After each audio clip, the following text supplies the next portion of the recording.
नमस्कार मित्रांनो, आज मी एक व्लॉग शूट करतोय आणि आपल्या व्लॉगमध्ये असणार आहे एक अद्भुत एक प्राचीन मंदिर।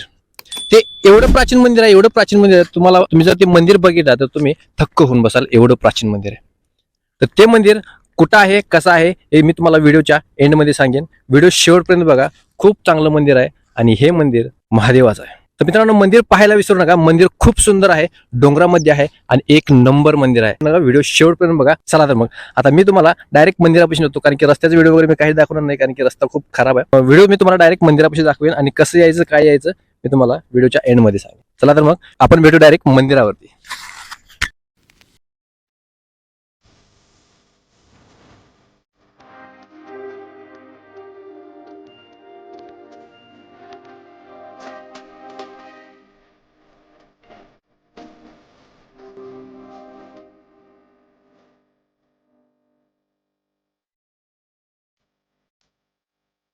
हे जे मित्रांनो तुम्हाला इथे दिसते ना, ते मंदिर हित आहे। हे जे मंदिर आहे, हे मंदिर एवढं प्राचीन आहे, या मंदिरात महादेवाची पिंड आहे आणि ती पिंड कुणी स्थापित केली आहे? आपल्या प्रभू श्री रामांनी। कधी? ज्यावेळी प्रभू श्रीराम 14 वर्षाच्या वनवासात होते, त्यावेळी प्रभू श्रीराम इथं आले होते आणि त्यांनी ही पिंड स्थापित केली होती। आणि हे ठिकाण कुठं आहे? तर हे ठिकाण आमच्या कोल्हापूर जिल्ह्यातील हातकणंगले तालुक्यामधील रामलिंग म्हणून ओळखले जाते। तर मित्रांनो, या स्थानाला नक्की भेट द्या। मी तुम्हाला आता मंदिर पूर्णपणे दाखवतो, कसं आहे काय आहे। व्हिडिओ करण्यास मनाई आहे, पण तरी पण चोरून चोरून दाखवतो। आतमध्ये एवढं छान वाटतंय, एवढा गारवा आहे आतमध्ये। विचार करा, त्यावेळी प्रभू श्रीराम इथं आले होते।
तर हे होतं या डोंगराच्या सान्निध्यात बसलेलं श्री क्षेत्र रामलिंग, प्रभू श्री रामांनी स्थापित केलेली महादेवाची पिंड। मित्रांनो, हे मंदिर बघून तुम्हाला कसं वाटलं कमेंट करून नक्की सांगा आणि या इथे एकदा विजिट नक्की करा। खरोखर खूप छान आहे, खूप शांत वाटतं आणि इथे कधीतरी आपल्या प्रभू श्री रामांनी वास्तव्य केलं होतं। चला तर मग धन्यवाद। व्हिडिओ कसा वाटला कमेंट करून नक्की सांगा। व्हिडिओ आवडला असेल तर व्हिडिओला लाईक करा आणि यापुढे असेच आपले ब्लॉग बघत राहा आणि सपोर्ट करत राहा। भेटू कुठल्या तरी पुढच्या एका चांगल्या मंदिरासोबत। चांगलं मंदिर घेऊन येईन, पुरातन तत्व, आश्चर्यकारक मंदिर, रहस्यमय मंदिर नक्कीच दाखवेल। चला तर मग धन्यवाद।